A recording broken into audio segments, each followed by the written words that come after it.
بسم اللہ الرحمن الرحیم۔ آواز و تصویر کی دنیا میں دیکھتے ہیں آنکھوں، سنتے ہیں کانوں کو، فیکٹیسٹی کا سلام۔ دوستو، جانوروں اور پرندوں کی وفاداری کوئی نئی بات نہیں، یہ دنیا اس طرح کے عجوبوں سے بھری پڑی ہے۔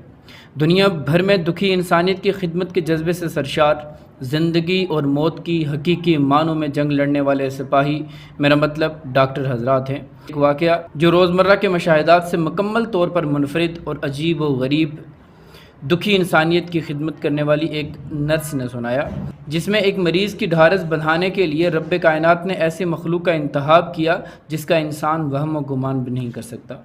کہانی میں آگے بڑھنے سے پہلے نئے آنے والے ویورز کو خوش آمدید، اور ساتھ ہی ایک گزارش کے حقائق کو، عجائبات کی دنیا سے جڑے رہنے کے لیے فیکٹیسٹی کو سبسکرائب کر کے بیل آئیکن کو پریس کرنا مت بھولیے گا۔ دوستو، لاکھوں افراد روزانہ کی بنیاد پر مختلف امراض میں مبتلا ہاسپٹلز کا وزٹ کرتے ہیں۔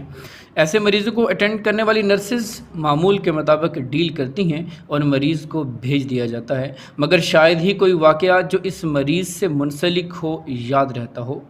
مگر ایک نرس نے ایک عجیب کہانی، عجیب داستان سنائی۔ ایک دن ایک آدمی جس کو کارڈیک اریسٹ کی وجہ سے ہاسپٹل لایا گیا، مریض کی حالت کو دیکھتے ہوئے اسے ICU میں شفٹ کیا گیا اور اس کی ہارٹ سرجری کی گئی۔ اس مریض کا ہر طرح سے خیال رکھا گیا اور بالآخر اس کی زندگی بچا لی گئی۔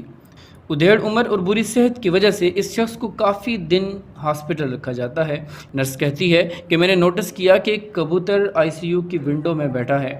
یہ کوئی عجیب نہ تھا، پرندہ ہے، بیٹھ سکتا ہے۔ نرس کو یہ سب عجیب تب لگا جب اس نے مسلسل کبوتر کو وہاں بیٹھے پایا۔ اس کبوتر کو کوئی موسم کی حدت اور شدت نہ بھگا سکی، اور جب اس مریض کو پیشنٹ کے ریگولر روم میں شفٹ کیا گیا تو بھی کبوتر کہیں نہ گیا اور ICU کی ونڈو سے اڑ کر ریگولر روم کی ونڈو میں آ کر بیٹھ گیا۔ یہ کہا جاتا ہے کہ پرندے اپنی جگہ نہیں چھوڑتے، اگر چھوڑ جائیں تو واپس آ جایا کرتے ہیں اگر اپنے ہوں تو۔ نرس کہتی ہے کہ ایک دن جب فریش ایئر کے لیے کھڑکی کو کھولا گیا تو وہ کبوتر اڑ کر اس مریض کے پاس آ بیٹھا۔ تھوڑی دیر بیٹھنے کے بعد واپس کھڑکی میں جا بیٹھا ہے۔ جب کھڑکی کھلتی، کبوتر ایسے ہی آتا اور مریض کے پاس بیٹھ کر اڑ جاتا۔ جب مریض کی حالت قدرے بہتر ہوئی تو اسے واک کے لیے کہا گیا اور یہ بات نوٹس کی گئی کہ واک کے دوران کبوتر مریض کے ساتھ ساتھ اڑتا رہتا۔ نرس کہتی ہے یہ سب کافی حیران کن تھا۔ پرندہ ایک انسان کے ساتھ اتنا اٹیچ کیسے ہو سکتا ہے؟ ہاسپٹل تک آنا اور پھر یوں ہی جڑے رہنا۔ وہ یہ سب مشاہدہ کرتی رہی مگر مریض سے پوچھنے کی جسارت نہ ہوئی۔ اس تمام عمل کے دوران اس بات کو نوٹس کیا گیا کہ اس مریض کا کوئی بھی فیملی ممبر اس کی عیادت کو نہ آیا، جس پر مریض افسردہ رہتا تھا، اور اس سب پر مریض بات بھی نہیں کرنا چاہتا تھا۔ مگر ایک دن نرس یہ فیصلہ کرتی ہے کہ یہ سب معاملہ کیا ہے، اس کو جان کر رہوں گی۔ نرس نے ہمت کر کے پوچھ ہی ڈالا۔ نرس نے فیملی سے متعلق سوال کیا جس کا جواب کچھ یوں آیا۔ مریض نے کہا کچھ عرصہ پہلے بیوی انتقال کر گئی، 2 بچے ہیں جو اپنی اپنی زندگی میں مصروف ہیں اور ان کو یہ بھی نہیں پتا کہ ان کا باپ ہاسپٹل میں ہے۔